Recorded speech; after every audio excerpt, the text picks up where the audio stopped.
palsu lah ataupun haram ni, dengan menjanjikan pulangan yang luar biasa, dia boleh maklum pada kita. Panjangkan maklumat tu. Kita sekarang nak buat proaktif. Kita tak tunggu lagi ni mangsa jadi pelabur jadi mangsa baru kita buka, tak ada. Sekarang ni kalau ada maklumat awal, kita akan make sure benda tu, kita akan pastikan dia ni tak dapat menipu mangsa. So sekarang ni itu kaedah yang kita gunakan sekarang.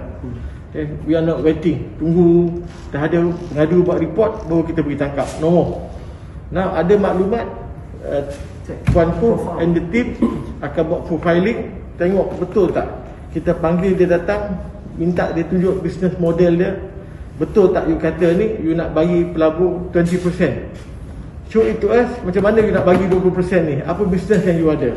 So kalau tak ada, dan kita ni lah, kita akan siasat dan kita akan rujuk lah. Kalau perlu, kalau ada bukti kita akan tuduh. Kalau tak ada, at least kita buat arrestment.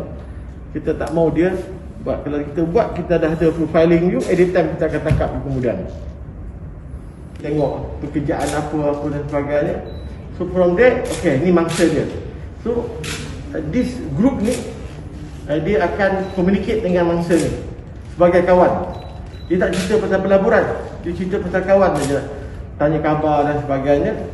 Dan sehinggalah mungkin selepas 2 minggu, 3 minggu ataupun sebulan, bila dia dah rapat, dia start cerita bahawa dia adalah sebahagian pada pelabur. Dia melabur, dia dah untung, dapat duit banyak dan sebagainya. So apabila orang ni tertarik, dan dia kata, okay, dia sebagai pelabur, dia pun sebagai pelabur. Yang buat pelaburan ni bukan dia, orang lain, kawan dia. So dia akan kenalkan kawan dia untuk communicate. Tapi dia sebenarnya mereka ni adalah satu grup. So kita minta lah orang ramai berhati-hati dengan apa ni, modus berandai ni. Okay? Kalau ada orang dia berkenalan dengan dalam internet, berhati-hatilah, be careful. Okay? Sebab sedikit ini akan dia cukup bijak untuk nak memberdayakan kita. Okay? Dia akan tunjuk dia ada kereta, dia tunjuk akaun dia, tengok rumah dia dan sebagainya, dan to show that bahawa dia banyak duit lah hasil daripada pelaburan yang dia buat. Sebenarnya mereka ni adalah satu grup yang sama, tujuannya satu je, untuk menipu masa-masa yang terpedaya ni. So yang saya apa ni, sebab pertamanya kesukaran kita untuk kesihatan kita. Okay? Sebab kita nak bentras grup ini sukar sekali, sebab mereka ni dia communicate dalam Facebook, dan duit-duit ni kadang-kadang dia punya proses tu, dia punya website dan sebagainya cuma melibatkan negara luar. susah之类的，就说好像一直来他们都会做一个假的投资计划，做一个假的投资计划都有各种方法去诱导他们。多数呢，他们都是说这些的回酬率很高，他们的回酬率可以说是半个小时，可以说给你1000块啊。But of course, that depends on 你的那个去投资是多少。就是因为他这个样子，所以很多时候呢，就是当他们投资了一点点钱，然后在很短的时间内，他们就拿到了回酬。当他们拿到了回酬的时候，所以就增加他们的信心，增加他们的信心，然后他们继续的去投资，然后越投资就越多。其实很多时候呢，他们会做是那个外汇投资，外汇 forex， 或者是说股票 share 然后还有呢，有一些是说种植但是很多时候呢，这些东西都是不存在的。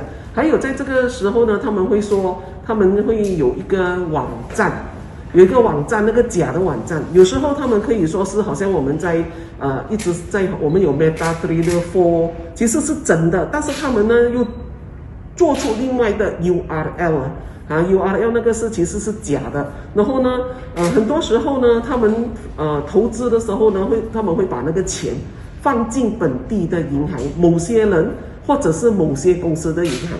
如果真的是投资，比如说我们开一个投资户口，就说公司应该是公司，然后每次他把那个投资的钱呢，都会直接进去公司。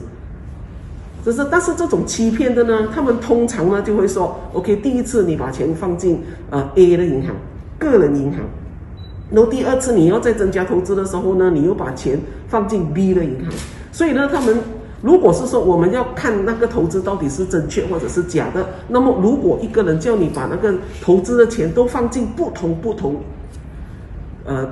户口的时候，那么我们要有那个警惕性啊，就说这些呢其实都是假的，因为通常如果是说你投资外汇的话，那么有一间公司或者是在这一方面呢，你们就应该有那个醒觉性，应该有那个怀疑性啊，他根本不会给你时间去想，给你时间去考虑到底呢你投资值不值得，他总是要你在很短的时间内呢就进去投资啊，然后在很短的时间呢他都会给你回酬，但是过后的投资越来越大的投资就没有回酬了，然后过后呢他们就把整个网站或者整个联系的方式都关闭了啊，这个就是一般上了在投资我们呢有很 wide 的那个 social media 嘛，有时候他们看 Facebook 面指数啊，然后有时候他们看 search internet whatever thing， 他们呢看了这个东西，然后呢他们就 click 那个 link，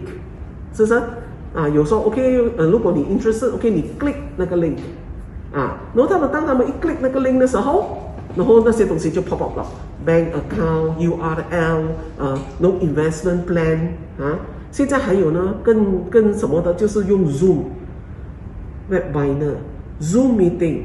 你们有发现到吗？当然，当一个 Zoom meeting 的时候啊，只有声音，没有影片，没有东西，你看不到人的。通常，如果你真的是一个正确的投资计划，是不是？你不会说给你10个 account， 你进去70次，然后10个 account 这样子转来转去，没有可能的。这个是第一啊。然后呢，第二就是呢，银行啊都不能够给那个 percentage 这样高。他给你半个小时，他可以给你10%、20%的回酬，或者是说他每个月给你5%的回酬，一年是多少呢？60了呢。所以这些是根本是没有可能的。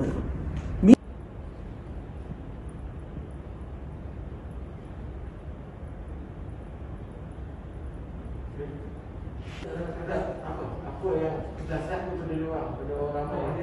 Saya suruh mereka macam untuk kalau bila